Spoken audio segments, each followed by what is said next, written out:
Well, hello.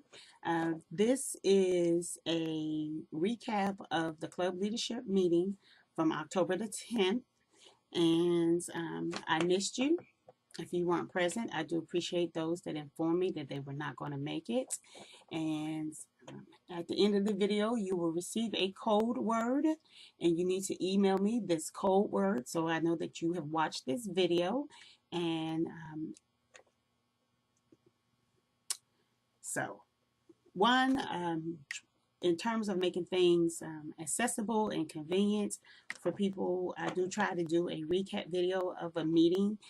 Like I said in my previous videos, I know that things arise and folks cannot make it, but it is your responsibility as club leadership, that is as co-leader and leader of the club, to watch the videos so that you are informed. And so I know that everyone has access to um, the internet to watch videos. I know that some of us are more skilled at it, and of course, some of us are working towards getting access, but you can always come to the office and watch a video. I had a volunteer do that. They came to the office and watched the video so that they could pick up their packet. And so that has had important documentations in it that I had given out in August that is actually due today. So even if you don't have, or one of your co-leaders don't have internet at home, they are welcome to come and sit down, watch the video, and get the training if they missed the meeting. And again, this is for the co-leaders and of course the club leaders. So this is leadership. This is not for the general club volunteers. So a couple things that I talked about at the meeting were the role responsibilities. And in your brown folder, there were copies of the role responsibilities for leadership, as well as support volunteers. And it gives you your duties and responsibilities as a volunteer, as well as, of course, your benefits and who you report to and all those things. If you just signed your documentation and you really didn't read it, I would strongly suggest that you read it.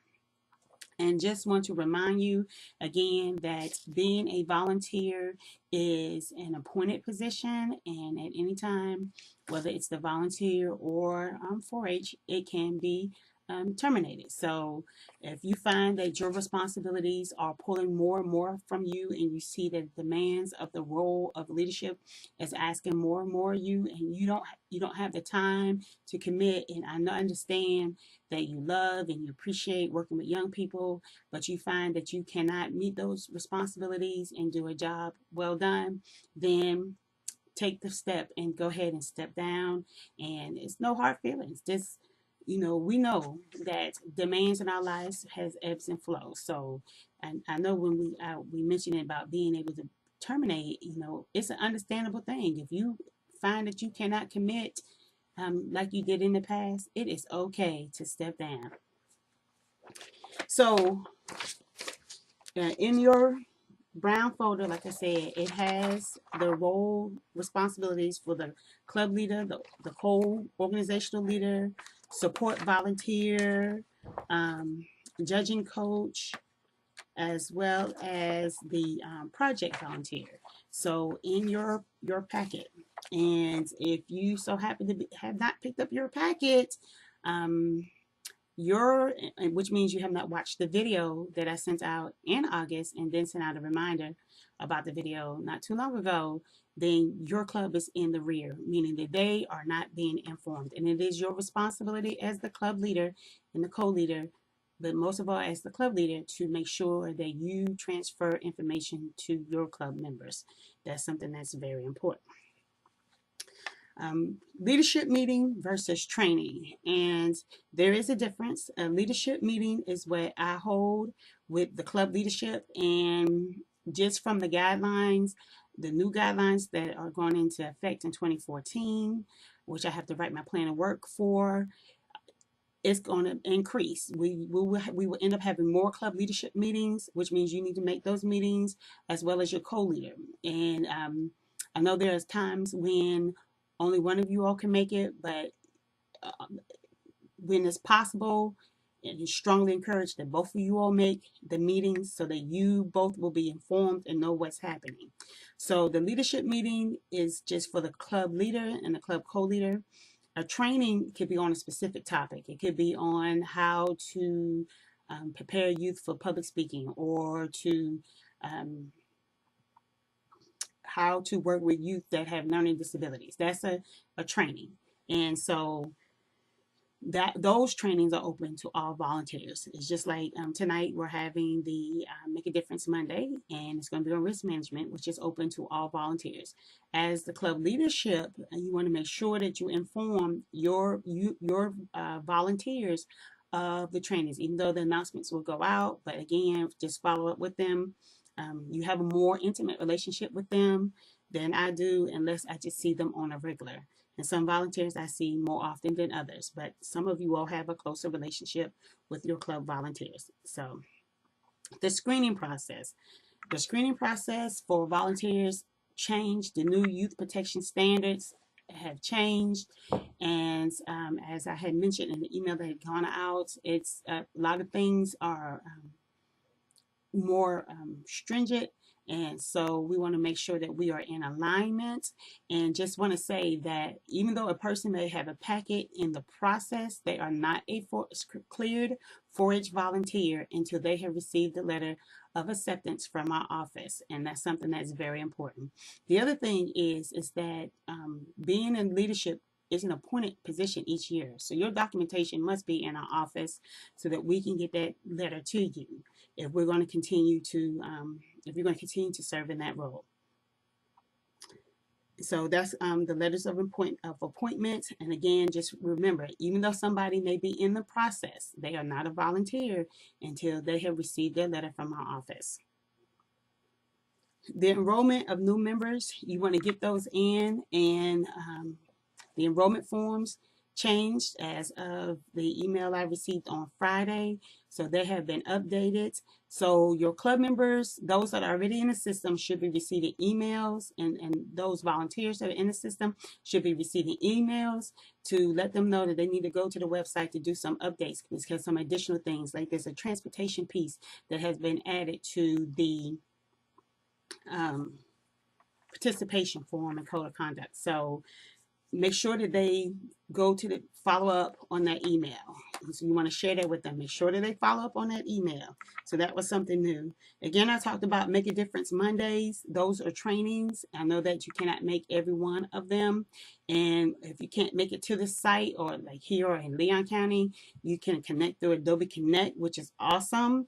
And if you cannot do Adobe Connect, you can call on the phone and listen to the training. So that is really great. So you missed something, it is your responsibility to follow up to find out what you missed. And so that's something that is very important. The policies and procedures on, it's called the 4-H policies and best practices, which is on the Florida 4-H website. I would highly recommend that you look at them, because even from the August meeting, they have been updated. So go to the website and look at them. And I sent the email out for the Dropbox, and so you all need to connect to that Dropbox. Dropbox is free, and I have put the basic 4-H club meeting on there. 4-H is a learn by doing program. It is a youth development program. And the biggest thing is the youth development, where youth feel like they belong, that they can be generous, that they have independence, and of course that they have mastery. But that happens in a long-term relationship through the club. 4-H is competition we use in 4-H is a demonstration of skill sets. It is not the primary focus of our organization. 4-H is a youth development program, and it's backed by science. And so as you are serving in your capacity as a leader, that you convey the mission and the purpose of 4-H to new families that come along, and guard that there's no intertwining or bringing of other organizations that they may have that they may participate in, and try to make 4-H like that, because there will be issues, and this 4-H is not that. And of course, the Florida 4-H website is open to the youth to look at, for the parents to look at, and of course leaders to look at. It is there for you. Nothing is in hiding. And I talked about concerns and communication and partnership, and we are in a partnership. A partnership requires teamwork. It requires communication, and even as I share with you all, you know that my door is always open and that you can come and talk to me. But I am not a mind reader, so I can't help you with anything if I do not know. Some of you are very good about asking me tons and tons of questions and staying on me until I get your answer for you and follow up and follow through. I am there for that. So the other thing is, let me see. Wow. So yes, so the code word is communication.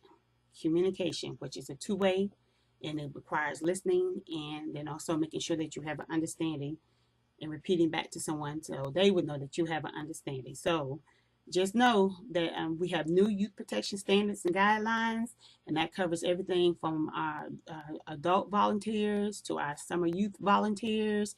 Our intake of volunteers is different. There's going to be a shift. There's a shifting happening in how we are doing Florida 4-H. Again, go to the Florida 4-H website if you want a heads up. Things are changing. So again, missed you. Have a great day. If there's something that you need to know, then let me know.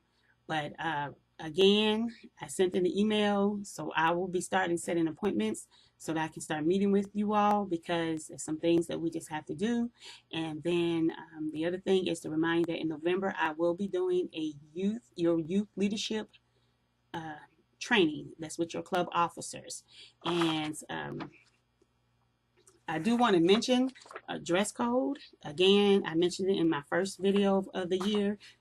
Florida 4-H dress code, that all youth come dressed appropriately. Make sure that you share that information with them so they will be prepared, so that when they go out to represent Gadsden County 4-H, that they are dressed appropriately. So have a great day. Thank you.